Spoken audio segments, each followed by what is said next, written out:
How you doing, Mr. DJ? Back counting down my fantasy playlist of February 9th, 2003, O Town. Nice to hear from O Town again. Watch the video, listen to the video. I haven't heard the song in about 13 years, I suppose, 12, 13 years. These are the days at number 41 on my fantasy playlist. Down, whoa, taking a big drop. Boom, drop like a rock. From 41 to 16, O Town, they were originally managed by a guy named Lou Pearlman. Lou Pearlman, a maestro behind the scenes, started a label called Transcontinental Records. I love the name of that record label. It sounds like a name of a railroad company. And he did railroad some people right into the front lines of fame and fortune, or so it seemed. He discovered the Backstreet Boys, NSYNC, and according to Wikipedia, Aaron Carter was on that label as well. Very big behind the scenes, Lou Pearlman back in the 90s and going into the 2000s, but he ran into big trouble.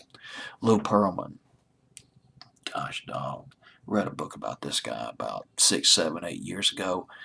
He got enmeshed in a Ponzi scheme that left him $300 million in debt. He got put in prison for it. Back in 2006, 2007, 2008, he's in prison now. The deal about O Town is they were birthed in a reality TV series called Making the Band. It was sponsored by MTV back in 2000. They were signed by Clive Davis. Clive Davis of Arista Records. Clive Davis, who discovered Whitney Houston, Air Supply, oh gosh, Barry Manilow, which I know some people find questionable, but these people, they Barry Manilow and Air Supply, they sold mega albums, whether you like them or not.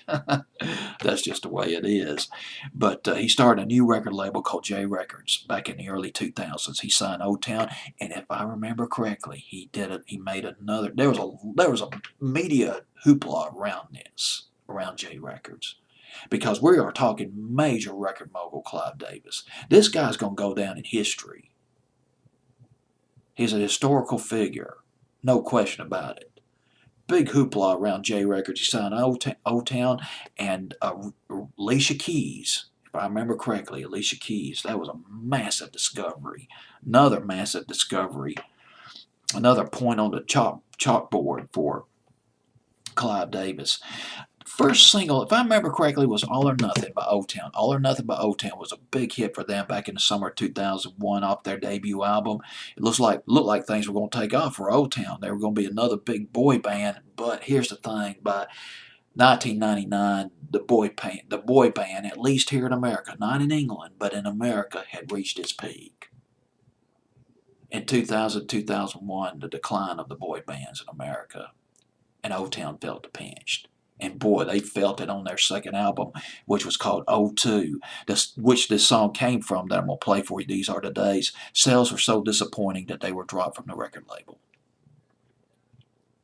2003, Clive Davis could be ruthless.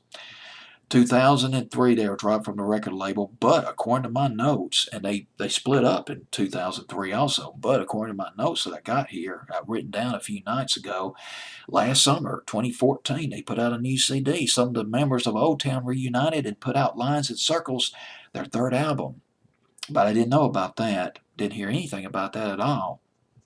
Well, here it is.